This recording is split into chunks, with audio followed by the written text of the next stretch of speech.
कि आज का हमारा टॉपिक है कैरोटिड ट्रायंगल। कैरोटिड ट्रायंगल में सबसे पहले हम उसकी बाउंड्रीज देखते हैं।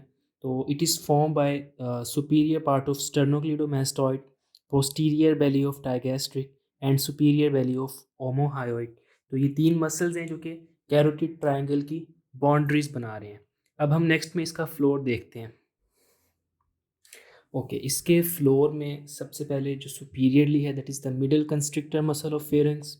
उसके बाद inferior constrictor muscle of pharynx, थोड़ा सा पार्ट इस साइड से हायोग्लोसस मसल बनाएगा। उसके अलावा ये जो स्ट्रक्चर मैंने पेंसिल से ड्रॉ किया है इतना, this is the thyrohyoid membrane. तो ये चार स्ट्रक्चर्स हैं, middle constrictor, inferior constrictor, hyoglossus and thyrohyoid membrane, जो कि कैरोटिड ट्रायंगल का फ्लोर बना रहे हैं। ओके, अब हम इसके कंटेंट्स देखते हैं। इसके कंटेंट्स में जो वेनस कंपोनेंट है it is the only one internal jugular vein. Internal jugular vein जा रही है। उसके अलावा आर्टीरियल कंपोनेंट्स में हम देखेंगे this is the common carotid artery. Common carotid artery इसका इनिशियल पार्ट है। फिर कॉमन कैरोटिड आर्टरी डिवाइड करेगी internal carotid and external carotid artery में। इंटरनल कैरोटिड आर्टरी के इनिशियल पार्ट में जो कैरोटिड साइनस है, उसके अलावा जो एक्सटर्नल कैरोटिड आर्टरी है उसकी इनिशियल ब्रांचेस जिसमें superior thyroid artery, lingual artery, facial artery and the occipital artery. So these are the arterial and venous components of the carotid triangle. अब हम देखते हैं कि इनमें नर्वस कंपोनेंट्स कौन कौन से आते हैं।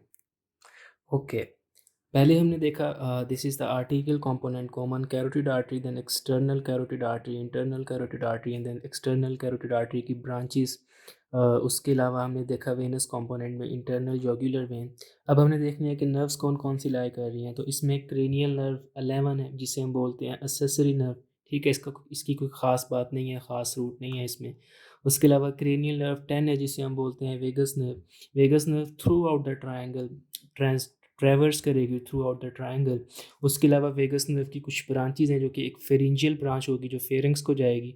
उसके अलावा एक सुपीरियर लेरिंजियल ब्रांच जो कि डिवाइड करेगी इंटरनल लेरिंजियल ब्रांच में और एक्सटर्नल लेरिंजियल ब्रांच में।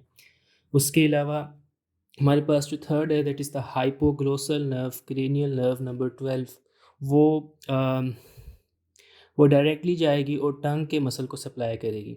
उसके अलावा हाइपोग्लोसल नर्व से एक मतलब रूटलेट एक निकलता है और यहाँ से C5 और C6 हैं। तो इन दोनों ने एक लूप लाइक स्ट्रक्चर बना देना है जिसे हम बोलते हैं एंसा सर्विकैलिस। तो these are the all contents of carotid triangle. Thanks for watching.